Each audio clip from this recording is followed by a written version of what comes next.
Bapak, Ibu, Saudara-saudariku yang terkasih dalam Tuhan kita Yesus Kristus, selamat pagi dan selamat hari Minggu untuk kita sekalian. Kita berjumpa kembali dalam permenungan kita pada pagi hari ini, hari Minggu tanggal 14 Juni 2020. Ia adalah Hari Raya Tubuh dan Darah Kristus. Kita akan merenungkan dari Injil Yohanes pasal 6 ayat 51 sampai 58. Mari kita buka permenungan kita ini dengan tanda kemenangan Kristus.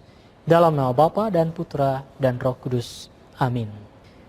Di rumah ibadat di Kapernaum, Yesus berkata kepada orang banyak, "Akulah roti hidup yang telah turun dari surga.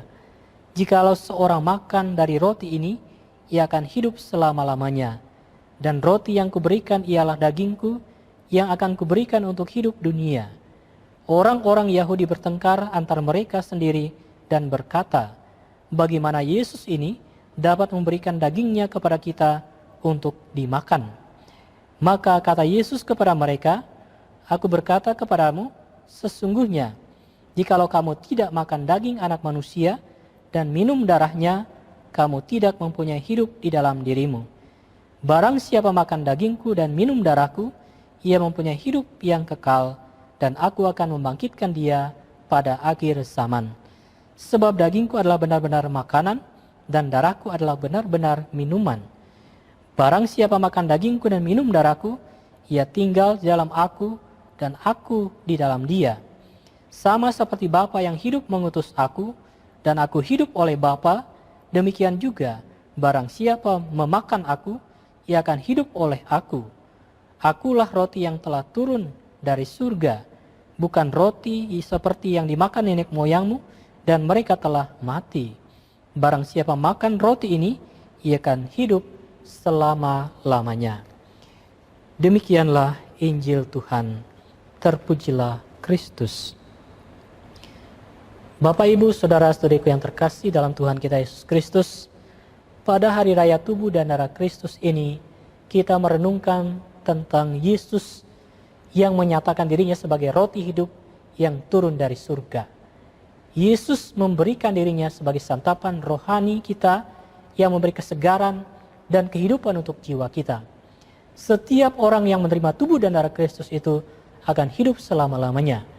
Bukan hanya dikuatkan saat ini, tetapi memberi jaminan untuk kehidupan yang kekal, sehingga setiap orang yang menerima tubuh dan darah Kristus tidak akan lapar dan haus lagi, tetapi memiliki kehidupan di dalam dirinya. Di samping itu, dengan menerima tubuh dan darah Kristus, kita bersatu dengan Dia. Tuhan tinggal di dalam kita, dan kita tinggal di dalam Tuhan. Sungguh mengagumkan anugerah yang kita terima dari Tuhan Yesus yang memberikan dirinya untuk kita sebagai makanan rohani, supaya kita hidup selama-lamanya. Hal inilah yang selalu patut untuk kita syukuri dalam kehidupan kita. Saudara-saudariku yang terkasih, kita menerima tubuh dan darah Kristus nyata di dalam perayaan Ekaristi. Dalam setiap perayaan Ekaristi, Yesus sungguh-sungguh hadir secara istimewa dalam rupa roti dan anggur.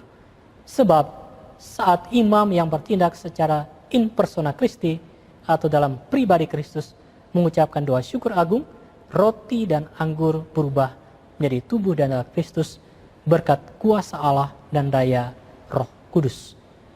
Perubahan roti dan anggur menjadi tubuh dan darah Kristus ini disebut transubstansiasi, yaitu berubahnya substansi roti dan anggur menjadi tubuh dan darah Kristus, kendati rupa, rasa, dan bentuknya tetap roti dan anggur.